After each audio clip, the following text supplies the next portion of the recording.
시작. 너희가 내 안에 거하고 내 말이 너희 안에 거하면 무엇이든지 원하는 대로 구하라. 그리하면 이루리라. 아멘. 영혼의 호흡이 기도를 해야 살 수 있습니다라는 말씀의 주제를 가지고 목사님께서 말씀을 인도하시도록 하겠습니다. 네, 여러분들 일주일 동안 잘 지냈나요? 잘 지냈나요? 네, 잘 지냈으면 우리 반갑게 힘차게 할렐루야로 인사합시다. 할렐루야. 네, 잘 지냈군요. 근데 오늘 이렇게 빈자리가 많이 보이죠? 어떻게 된 일이지? 이게 참 기도를 멈출 수가 없어요. 우리가 그래서 지금 지난주에는 좀 많이 왔는데 오늘 빈자리가 많이 보이는군요. 네, 좋습니다. 아무튼 날씨가 지금 뭐 오락가락 하는데 이제 거의 꽃샘추위도 지나가는 것 같고 이제 또 따뜻한 봄이 오면 여러분들이 또 편안하게 쉬고 싶은 마음이 커질 수도 있는데 그럼에도 불구하고 우리 주일날 더 열심히 나와서 예배 같이 함께 드렸으면 좋겠습니다. 지난주 간식 보고 제가 깜짝 놀랐는데 여러분들 안 놀랐나요? 햄버거 안에 뭐 돈가스가 이따만한 게 들어가 있던데 먹기 힘들지 않았어요? 네, 힘든 것 같기도 하고 안 힘든 것 같기도 하고 그래요. 하여튼 새로운 메뉴가 나올 때마다 뭐 이렇게 저렇게 주문해보는 것 같은데 또 여러분들이 먹고 싶은 간식 있으면 얘기하면 반영해주지 않을까 하는 생각이 듭니다. 다다음 주 주일은 3월 마지막 주 주일은 부활주일로 지킵니다. 그래서 지금 그 노프트 정의교회에서 아마 부활절 계란을 준비해서 보내주신다고 아마 하는 것 같은데 예수님의 부활을 기념하는 부활주일 절기에 우리가 또 그동안에 안 보였던 전우들 같이 초청해서 손잡고 예배드리러 함께 좀 나왔으면 좋겠습니다. 그리고 이 자리에 있는 우리 용사들 중에 아직까지 세례를 받지 않았는데 내가 계속 예배 참석하고 설교 말씀 듣다 보니까 저도 세례 받고 싶습니다 라고 하는 용사가 있으면 전화 또는 군종병이나 혹은 우리 간부님들한테 얘기해 주시면 다음 주일날 세례 교육을 실시하고 다다음 주 부활주일 절기에 세례식을 할 수 있도록 그렇게 하겠습니다. 자, 우리는 지금 몇 주에 걸쳐서 그리스도인의 기본적인 삶을 잘 가르쳐주고 있는 수레바퀴 예화에 대해서 말씀을 함께 살펴보고 있습니다. 그 중에서 지난주에는 바퀴의 4가지 살 가운데 있는 살 중에 하나인 말씀의 살에 대해서 다음과 같은 제목으로 설교 말씀을 나누었죠.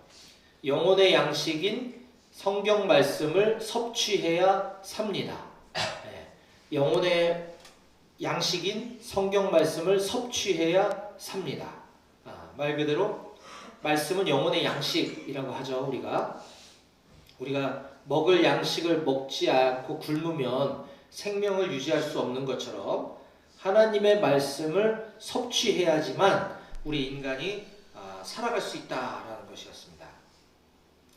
왜냐하면 우리가 이렇게 성경 말씀에 관심을 가져야 되는 이유 중에 하나는 우리는 하나님께서 만드신 피조물이고 우리를 만드신 그 주인 되신 하나님이 우리 인간들이 어떻게 살아가야 될지에 대한 인생 사용 설명서가 바로 성경 말씀이기 때문에 우리는 성경을 섭취해야 된다라고 나눴습니다.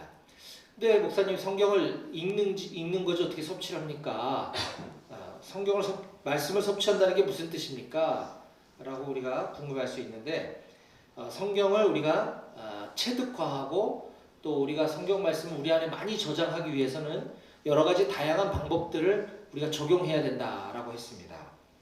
자, 그것에 대해서 우리가 알기 쉽고 이해하기 쉽도록 마찬가지로 예화를 들어서 말씀의 손 예화라고 하는 이것을 가지고 우리 머릿속에 오랫동안 기억하자라고 나눴습니다.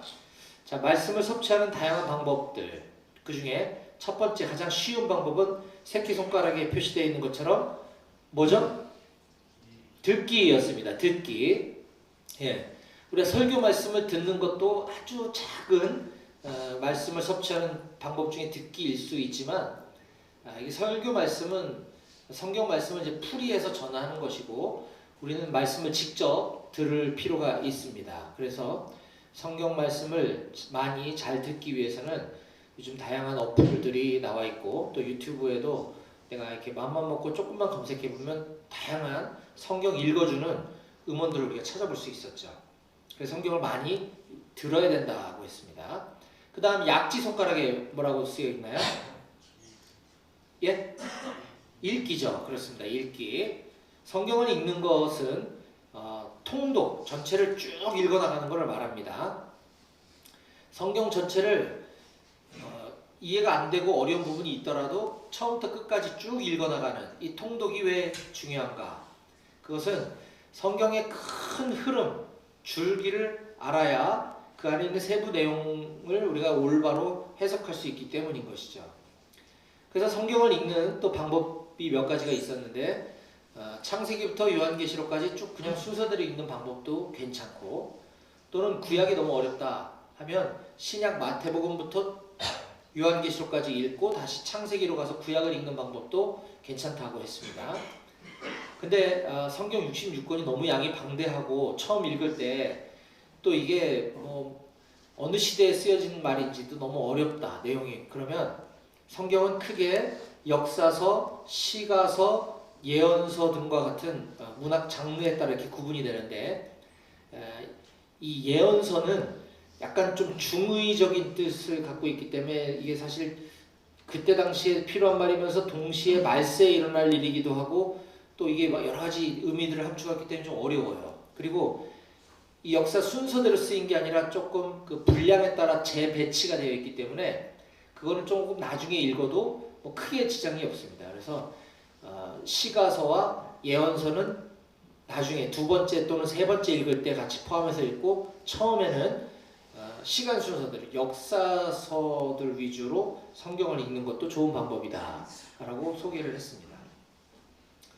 그리고 성경책이 다양한 성경책들이 있지만 성경이 없으신 용사들은 우리 여기 예배당에 비치되어 있는 성경책 가지고 생활관에 올라가도 괜찮아요.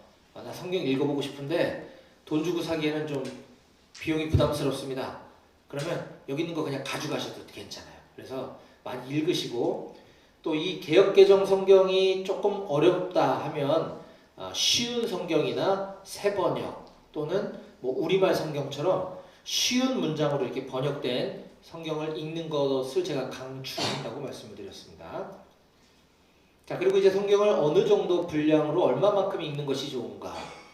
최소한 우리가 1년에 한 번 이상씩은 읽었으면 좋겠다라고 하면서 이 성경을 1년 동안 쭉 다 전체를 다 보기 위해서는 그것도 몇 가지 방법들이 있는데, 평일에는 3장, 주일에는 5장 이렇게 읽으면 1년에 성경 전체를 한 번을 다 볼 수가 있습니다.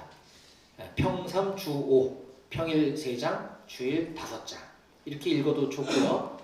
아니면 내가 읽다가 딴짓하거나 읽다가 뭐 읽은데 또 읽고 하지 않는 한 우리가 집중해서 한 15분만 시간 딱 틀어놓고 15분만 쭉 읽어나갈 수 있으면 성경을 다 전체를 읽는데 한 250일이면 충분하다 그랬습니다. 예. 하루에 15분만 할애해서 꾸준히만 읽으면 1년도 안 돼서 성경을 한 번 다 보고도 남는다라는 것이죠. 그리고 성경 읽을 때 아까 얘기한 것처럼 귀에 꽂고 음악을 듣지 말고 성경 읽어주는 걸 들으면서 같은 본문을 눈으로 읽으면 집중도 더 잘 되고, 들으면서 동시에 눈으로 보기 때문에 이해도 잘 된다고 했습니다. 그래서 듣기와 읽기를 동시에 병행하는 것을 제가 추천드립니다. 또 성경을 섭취하는 세 번째 방법은 중지손가락. 뭐죠? 공부입니다. 예. 성경을 여러 번 읽고 또 많이 듣고 또 어디서 이렇게 뭐 지식적인 것도 습득하기 이전에는 조금 어려운 게 사실이에요. 왜냐하면 이 우리나라 사람이 쓴 책이 아니고 여기 나오는 사람 이름이라든지 지명이라든지 이런 것들이 생소하기 때문에 우리는 그때 당시의 역사적 배경이 어떠했는지를 좀 알 필요가 있고, 또 여기 등장하는 지역이 어딘지를 우리가 지도를 통해서 좀 확인할 필요도 있고, 또 성경에 나오는 인물들은 어떤 삶을 살았는지 이런 역사, 지리, 문화에 대한 배경들을 우리가 좀 이해하고 성경을 읽으면 더 머리에 쏙쏙 잘 들어옵니다. 그래서 성경을 공부하는 것도 필요하다. 근데 처음부터 이걸 다 하려면 이제 너무 엄두가 안 나니까 우선 읽기 듣기 위주로 하다가 이게 재밌어지면 그때 이제 찾아보기 시작하는 거죠. 예. 디모데가 뭐 바울이 디모데에게 얘기했다는데 디모데는 누구야? 그래서 이제 좀 책도 찾아보고 이러면 점점 성경을 이해하는 폭이 넓어지고 그러면 훨씬 더 재밌게 성경을 접할 수가 있습니다. 그런데 성경을 공부할 때 한 가지 주의해야 될 사항은 지금 기독교와 비스무리하지만 기독교가 아닌 이단들이 너무 많기 때문에 자칫 잘못된 정보를 습득하거나 잘못된 도서를 참고하다 보면 이 이단의 교리로 빠질 수가 있어요. 그래서 성경은 가급적 혼자 공부하지 말고 공동체적으로 교회나 혹은 믿을 만한 영적 지도자, 영적 멘토와 함께 여럿이 그룹으로 같이 성경을 공부하는 것이 안전하다. 이런 말씀도 드렸습니다. 그래서 우리 높은뜻 배구교회에서는 예배 시간 직후에 성경 공부를 하고 있습니다. 교육관에서. 여기는 열려있기 때문에 모두가 다 참석할 수 있다라고 말씀드렸고, 오늘은 부득이하게 우리 이제 함께 동역해 주시는 신철원 제일교회 우리 집사님 부부가 이제 교회 사정과 건강상의 이유로 오늘 못 오시게 돼서 오늘 하루만 방학을 할 겁니다. 다음 주에 많이 참석하시면 좋을 것 같습니다. 또 네 번째 말씀을 섭취하는 중요한 방법은 암송이었습니다. 암송, 검지손가락에 쓰여 있죠. 암송은 말씀을 섭취하는 방법 중에 가장 효과적인 방법 중에 하나입니다. 우리가 읽고 듣는 것은 오랫동안 기억에 저장되기가 쉽지 않은데 우리가 눈으로 보고 귀로 들은 것 중에 일정 부분만, 아주 일부분만 우리 기억에 저장되고 이것도 역시 시간이 지나면 또 잊어버리는 것이 우리 인간이 가진 한계인데, 이 암송은 의지적으로 내 마음의 말씀을 새기는 것이기 때문에 저것이 다른 사람을 위해서 기도해 줄 때라든가 또 예수님을 전할 때, 소개할 때 우리가 말씀을 통해서 복음을 전하는 것이 강력한 능력을 발휘한다라고 했습니다. 그래서 우리는 성경을 틈나는 대로 조금씩 암송을 할 필요가 있다. 다섯 번째 방법은 묵상이었습니다. 엄지손가락 묵상. 저 그림처럼 엄지손가락이 있어야 성경을 견고하게 붙잡을 수가 있죠. 엄지가 빠져 있다면 말씀을 붙잡기가 좀 불안정하죠. 그래서 묵상은 반드시 필요한 것이고, 또 저기 암송, 공부, 읽기, 듣기와 병행해서 해야 된다라고 했습니다. 암송은 소가 되새김질하다라는 어원적인 의미를 갖고 있기 때문에 우리가 말씀을 꼭꼭 씹어서 삼키고 다시 또 생각나면 꺼냈다가 또 다시 꼭꼭 씹어서 삼키고 이렇게 계속 소가 되새김질 하듯이 하는 것이 바로 묵상이기 때문에 들을 때도 성경을 묵상하면서 듣고 읽을 때도 묵상하면서 듣고 공부할 때, 암송할 때 모두 다 묵상이 함께 따라가야 된다라고 했죠. 근데 저것도 이제 갑자기 묵상을 하라 그러면 어떻게 해야 될지 좀 막막할 수 있기 때문에 우리가 시중에 quiet time이라고 하는 큐티 서적들이 많이 나와 있어요. 그런 책들의 도움을 좀 받으면 매일매일 일정 시간을 하나님의 말씀 앞에서 묵상하는 경건 생활을 습관화할 수 있기 때문에 큐티도 좋은 묵상의 방법, 묵상을 훈련하는 방법으로 추천드린다라고 말씀드렸습니다. 아무튼 저 많은 것들을 우리가 언젠가는 다 해야 될 것인데 우선 듣기 읽기부터 시작하자. 그 다음에 이제 성경이 재밌어지는 사람은 공부를 하게 될 거다. 또 암송도 하게 될 거다. 묵상도 할 거다라고 얘기를 했습니다. 이게 지난 시간에 우리 말씀의 복습이고요. 이제 오늘은 수레바퀴 예화 중에서 기도의 살에 대해서 살펴보려고 합니다. 다 같이 오늘 앞에 있는 설교 말씀 제목을 함께 소리내어 읽어보도록 하겠습니다. 시작! 영혼의 호흡인 기도를 해야 살 수 있습니다. 아멘. 예. 기도가 뭐라고요? 영혼의 호흡. 말씀은 뭐였다고요? 영혼의 양식. 그렇죠. 예. 우리가 음식을 먹지 않고 살 수 없는 것처럼 영혼의 양식인 말씀을 먹어야 되고, 우리가 숨 쉬지 않으면 살 수 없는 것처럼 우리가 영혼의 호흡인 기도를 해야 살 수 있다라는 것입니다. 너무너무나 당연하지만 우리에게 쉽게 현실화시키기 또 어려운 것 중에 하나 기도일 수 있는데, 기도는 왜 중요한 것인가? 기도는 나를 만들어주신, 나를 이 땅에 보내주신 우리 창조주 하나님 아버지와의 대화이기 때문에 기도가 중요한 것이죠. 기도란 나의 생각과 나의 바람을 하나님께 아뢰고 또 하나님의 말씀을 경청하는 것, 이것이 기도입니다.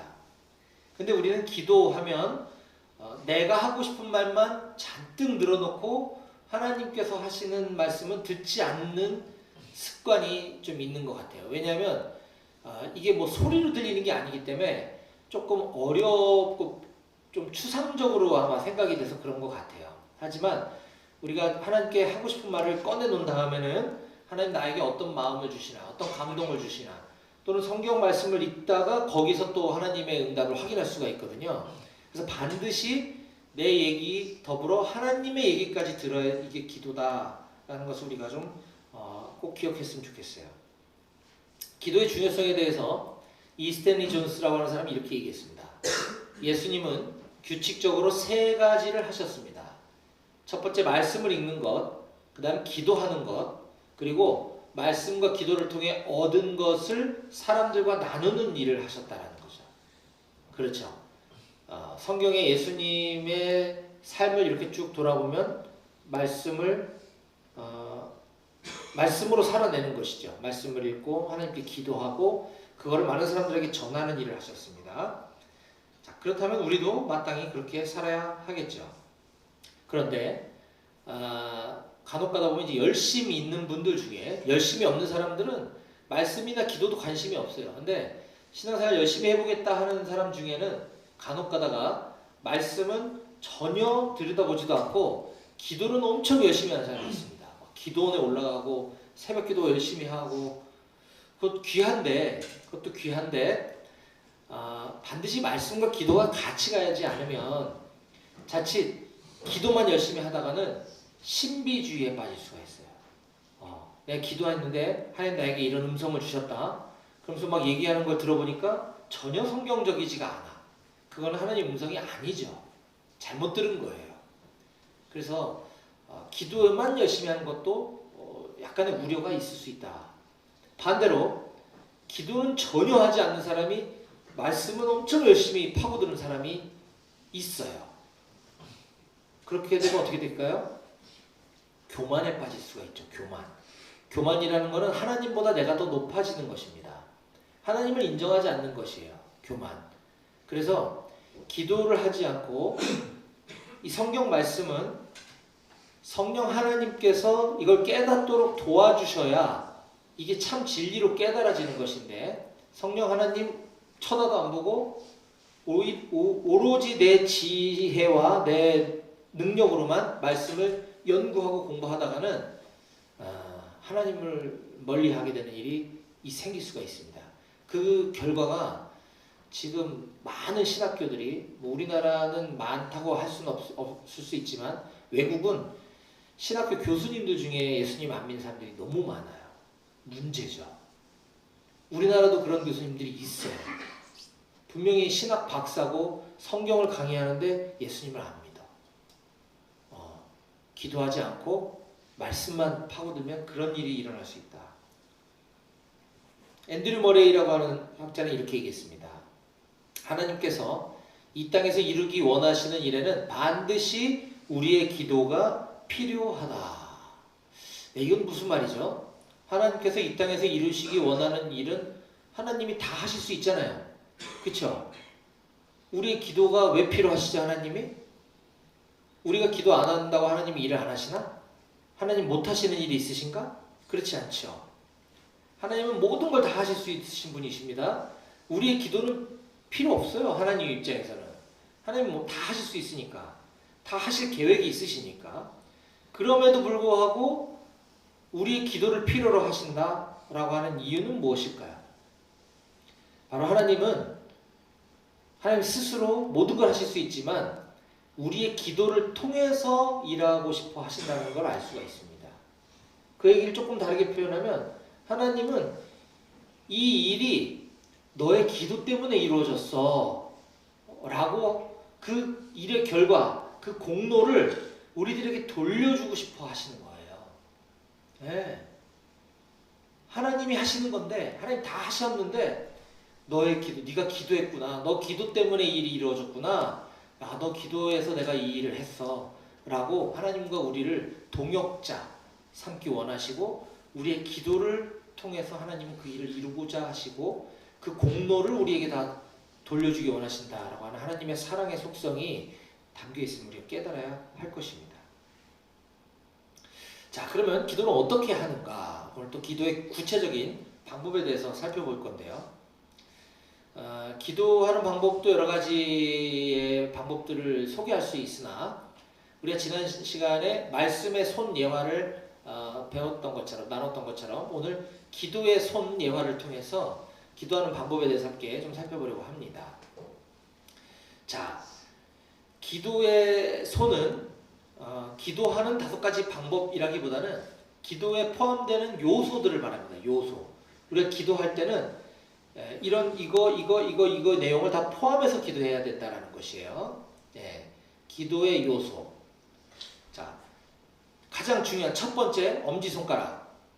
보기 전에 잠깐 기도의 손 예화를 우리가 잘 요약 정리해 놓은 내용을 오른쪽에 우리 함께 좀 손이 대서 읽어봤으면 좋겠습니다.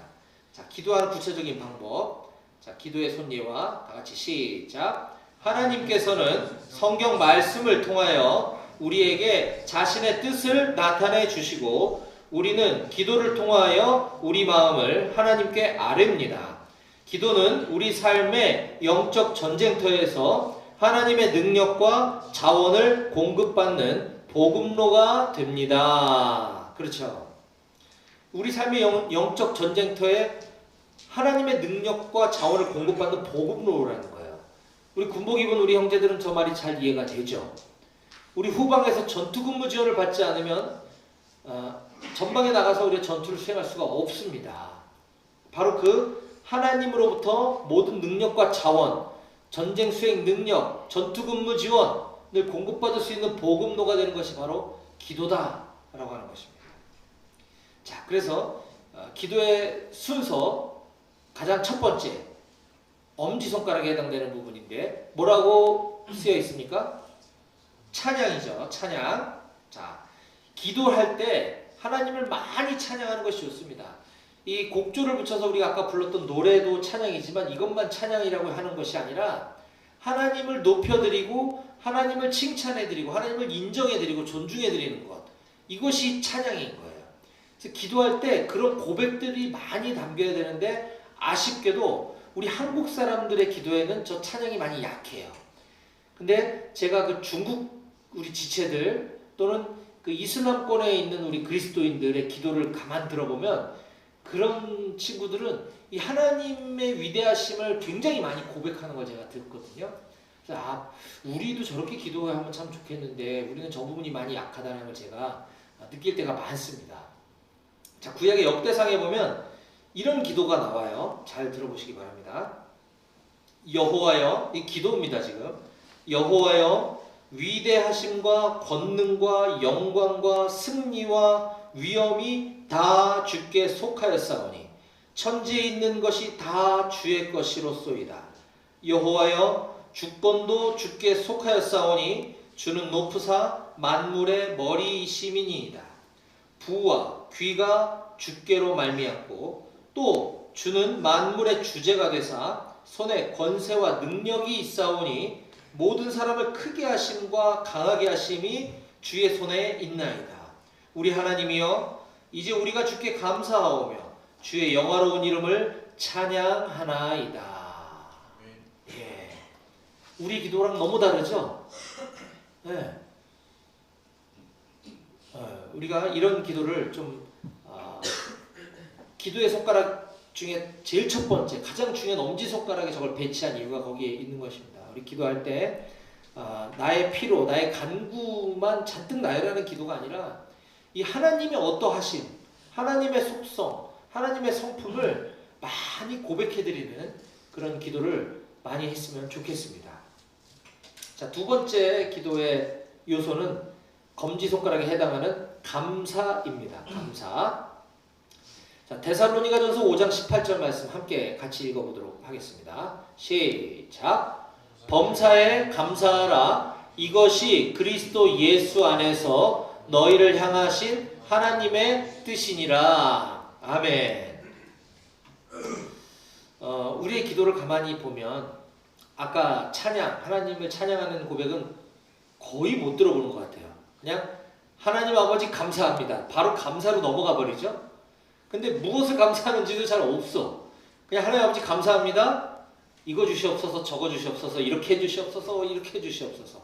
바로 간구로 넘어가 버려요. 감사가 너무 형식적이죠. 근데 성경은 범사에 감사하라고 가르치고 주고 있습니다.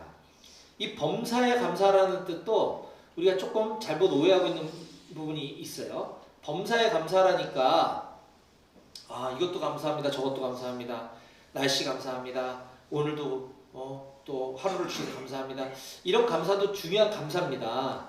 근데 그런 거에 대한 감사를 저 범사에 감사하라는 뜻이 그 뜻이 아니에요.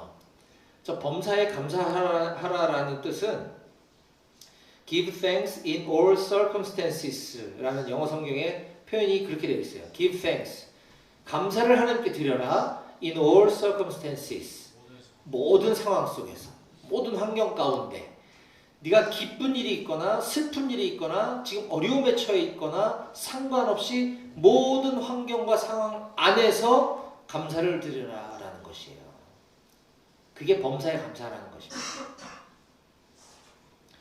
그러면 내가 지금 슬픈 일을 겪고 있는데 그 슬픔을 감사하라는 얘기인가? 쉽지 않죠. 하지만 이 또한 하나님의 계획 가운데 있고 하나님이 나를 연단시키시는 과정 가운데 있음을 내가 믿고 이 과정을 통과했을 때 내가 믿음이 성장하고 하나님 기뻐하시는 자녀로 성장할 것을 믿고 감사할 수 있는 것이죠. 그보다 앞서는 나 같은 죄인을 구원해 주신 하나님의 은혜, 예수님의 십자가 사랑, 그것만 생각하면 우리 감사하지 않을 수가 없는 것이죠. 그걸 생각할 때 나의 지금 처한 어려움과 고난은 아무것도 아닌 게 될 수 있는 것입니다. 그래서 범사에 감사할 줄 아는 우리가 되었으면 좋겠고 이것이 우리 기도 가운데 많이 포함되어졌으면 좋겠어요. 그 기도의 감사의 요소들 중에서도 아까 얘기한 것처럼 기왕이면 나의 주변 상황으로 인한 감사도 좋지만 그것보다는 예수님의 사랑과 하나님의 은혜와 지금도 나와 늘 함께하고 계시는 성령님의 그 함께하심에 대한 그런 고백의 감사가 좀 우리 기도에 많이 반영되었으면 좋겠습니다. 자, 세 번째 손가락 중지는 뭐라고 쓰여 있나요? 자백입니다. 자백. 너 자백해. 뭐 그런 것보다 자백은 회개. 죄를 하나님께 아뢰는 것. 이걸 자백이라고 합니다. 자, 요한일서 1장 9절 같이 읽어봅시다. 시작. 만일 우리가 우리 죄를 자백하면 그는 미쁘시고 의로우사 우리 죄를 사하시며 우리를 모든 불의에서 깨끗하게 하실 것이요. 아멘.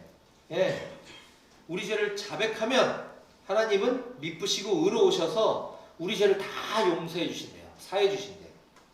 우리를 모든 불의에서 깨끗하게 해주신대요. 우리가 우리 죄를 자백하기만 하면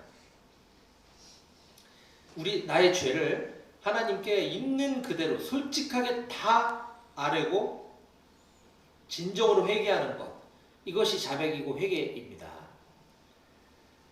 그래서 진정한 회개가 터져 나올 때는 정말 눈물로 회개하지 않을 수가 없는 것이죠. 말로 하는 건 회개인지 전 잘 모르겠어요. 근데 우리는 회개와 후회를 가끔 혼동하는 것 같습니다. 후회. 나 이거 하지 말걸. 하나님 저 이거 내가 하지 않았어야 되는데 죄송해요. 이거는 회개가 아니라 후회인 거죠. 후회. 그렇죠? 회개라 함은 나의 잘못에 대해서 너무 뼈 아프게 내가 잘못을 인정하고 내가 다시는 내가 그 죄의 자리로 돌아가지 않으리라.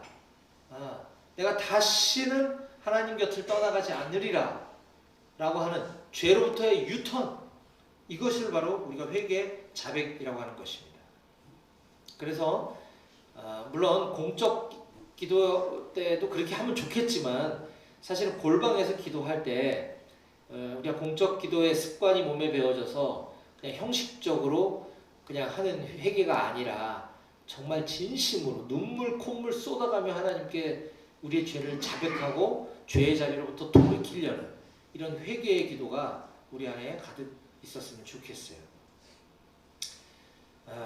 제가 가장 안타깝게 생각하는 것 중에 하나가 많은 교회에서 특히 예배 시간 대표 기도 때 사용되어지는 기도 중에 하나가 지난 한 주간 알고 지은 죄 모르고 지은 죄 용서해 주시고 이런 기도를 많이 듣게 되는데 그건 회개 아니죠. 제가 뭘 잘못했는지 모르겠지만 제가 모르고 지은 것 중에 혹시 내가 잘못한 게 있다면 하나님 용서해 주세요. 이거는 하나님께 협박하는 거지 회개가 아니에요. 네. 내가 정말 처절하게 잘못을 뉘우쳐야 회개인 거지 내가 뭘 잘못했는지도 모르고 무턱대고 용서해달라는 게 말이 안 되는 소리죠. 그런 회개가 없습니다. 네. 자, 네 번째 손가락이 약지입니다. 약지. 약지 손가락 뭐라고 쓰여 있나요? 중보. 디모데전서 2장 1절 같이 읽습니다. 시작. 그러므로 내가 첫째로 권하노니 모든 사람을 위하여 간구와 기도와 도고와 감사를 하되. 예, 여기 간구, 기도, 도고, 감사 뭐 의미를 구별할 수 있지만 그냥 기도라고 할 수 있습니다. 여기서 중요한 핵심은 모든 사람을 위하여입니다. 모든 사람을 위하여 간구하고 기도해라라는 것이에요. 도고는 중보죠. 예, 다른 사람을 위해서 기도하는 것, 이걸 중보라고 합니다. 성경이 그렇게 가르치고 있고 또 저도 실제로 그런 경험을 많이 합니다. 다른 사람을 위해 기도할 때 하나님 그 기도를 정말 기뻐하세요. 특히 내가 내 문제를 하나님께 아뢰고 나의 필요를 위한 기도도 하나님은 들어주시지만 다른 사람을 위한 기도를 하나님 정말 기뻐하시고 잘 들어주시는 것을 너무 많이 경험합니다. 그래서 우리가 나의 문제와 어려움이 있다면 나도 물론 하나님께 기도해야 되지만 이걸 다른 믿음의 형제들에게 기도를 요청하는 거예요. 이게 중보 기도를 요청한다라고 우리가 얘기하는 것이죠. 또 다른 사람의 중보 기도 제목을 내가 들었을 때는 또는 그렇지 않아도 다른 사람의 어려움을 내가 보았을 때는 그를 위해서 기도해 주는 것입니다. 그게 중보 기도의 힘이에요. 그래서 앞서 내가 다른 사람을 위해서 중보 기도 제목, 우리 기도 제목 우리가 서로 이렇게 물어보고 기도 제목을 나누고 할 때에 이 기도 제목을 아주 구체적인 기도 제목을 이야기해 주는 게 좋습니다. 근데 간혹 이제 교회 공동체나 이렇게 보면 중보 기도 제목 뭐 내주세요 이렇게 하면 되게 추상적인 기도 제목들이 나올 때가 많은 것 같아요. 근데 아까 얘기했지만 기도의 능력, 중보 기도의 힘을 우리가 안다면 아주 구체적이고 실질적인 기도, 내가 기도하기엔 조금 민망한 거 이런 거 중보기도 제목으로 요청하면 다른 사람이 기도해주면 하나님 정말 기뻐하십니다. 더 나아가서 우리 주위에 있는 믿지 않는 전우들을 위한 영혼 구원을 위한 기도 반드시 해야 되겠죠. 중보기도죠. 또 우리 친인척 가족들, 또 우리 전우들, 우리 이 나라와 이 민족 정치 지도자들, 뭐 정치적인 뭐 호불호를 떠나서 우리나라를 다스리고 있는 정치 지도자들이 하나님을 올바로 믿고 하나님의 주권과 통치를 인정하는 믿음의 나라가 되게 해달라고 우리 기도해야 합니다. 또 열방을 위해서 이 모든 것들이 다 중보 기도인 것이죠. 지금 기도의 순서, 기도에 포함되어야 될 요소를 지금 살펴보고 있습니다. 첫째, 하나님을 높여드리는 찬양의 기도 해야 되고요. 하나님께 감사의 기도를 드려야 된다 그랬죠. 어떤 상황과 환경에서도. 그 다음에 세 번째 손가락, 감사의 기도를 드려야 되겠죠. 회개와 자백의 기도. 그 다음에 중보의 기도까지 살펴보았습니다. 그리고 나서 마지막으로 한다면 간구의 기도를 하는 것이에요. 마지막. 나의 필요, 간구, 하나님께 도움을 요청하는 기도, 가장 마지막에 있는 작은 부분에 불과한 것이죠. 그럼에도 불구하고 중요하기 때문에 빌립보서 4장 6절 7절 같이 읽어봅니다. 시작. 아무것도 염려하지 말고 다만 모든 일에 기도와 간구로 너희 구할 것을 감사함으로 하나님께 아뢰라. 그리하면 모든 지각에 뛰어난 하나님의 평강이 그리스도 예수 안에서 너희 마음과 생각을 지키시리라. 아멘. 아무것도 염려하지 말고 모든 일에 기도와 간구해라. 그리하면 그 문제가 해결될 거야가 아니고 그리하면 너희 마음과 생각을 지켜주실 거야 라고 하나님 말씀하고 계십니다. 이게 중요합니다. 예, 기도와 간구를 하나님께 아뢰면 하나님께서는 우리의 낙심된 마음, 슬픈 마음, 괴로움, 이 마음과 생각을 지켜주신다는 거예요. 이게 중요합니다. 하나님이 기도에 응답하시는 방법은 여러 가지가 있어요. 제가 나중에 기회가 되면 설교 때 말씀드릴게요. 내가 간구한 것이 반드시 이루어지는 것만 우리는 기도의 응답이라고 생각하는데 그렇지 않은 응답이 훨씬 더 많아요. 지금 이것이 응답되지 않는 것이 다행이다라는 것이죠. 그래서 정말 우리의 간구는 우리의 마음과 생각을 지키도록 인도해 주시는 것이 중요하다는 것 기억하셨으면 좋겠어요. 자, 이제 말씀을 정리합니다. 성경에 보면 예수님께서도 예수님은 하나님이시잖아요. 그럼에도 불구하고 이 땅에 오셔서 인간의 모습으로 사시는 동안 정말 많은 기도의 모습을 우리에게 보여주셨습니다. 그건 우리에게 기도를 하라고 가르쳐 주신 것이죠. 이른 새벽이나 늦은 밤이나 때로는 중요한 일이 있을 때는 밤이 새도록 기도하셨어요. 중요한 일을 앞두고 어떤 결정을 하실 때 엄청나게 기도하시는 모습을 보여주셨습니다. 그렇다면 우리도 마땅히 그래야 할 줄로 믿습니다. 오늘 우리가 기도에 대해서 살펴보았는데요. 기도가 반드시 응답되어질 걸 우선 우리는 믿어야 하고요. 그렇다면 우리는 기도를 해야 할 것입니다. 근데 오늘 기도의 요소들에 대해서 살펴봤지만 반드시 저렇게 기도해야지만 하나님이 들어주신다. 저런 요소대로 기도해야지만 하나님이 응답해 주신다. 이것이 아닙니다. 그렇게 가르치면 그건 가짜예요. 네, 이거는 우리가 막연하기 때문에 이걸 정리해 준 것에 불과하지 우리의 신음까지도 들어주시는 분이 하나님이시라고 했어요. 신음. 나 어떻게 기도할지도 모르고 난 너무 힘들어서 끙 하면서 그냥 엉엉 우는 것도 하나님 다 알고 계세요. 우리의 생각을. 정말 중요한 것은 우리가 기도에 대한 설교를 많이 듣고 말씀의 선 예화를 달달 외우고 그것에 대해서 내가 많은 얘기를 할 수 있고 이것이 중요한 게 아니라 진짜 중요한 건 기도를 해야 된다는 것입니다. 네. 기도에 대해서 배우는 것은 기도를 하는 것이다. 저는 우리 높은 뜻 배고교회 모든 청년들이 이 살아계신 하나님과 대화하는 이 기도의 그 기쁨과 그 즐거움과 유익을 반드시 경험하게 되고 그래서 날마다 기도하는 삶을 살게 되기를 주님의 이름으로 축원합니다. 아멘. 기도하시겠습니다.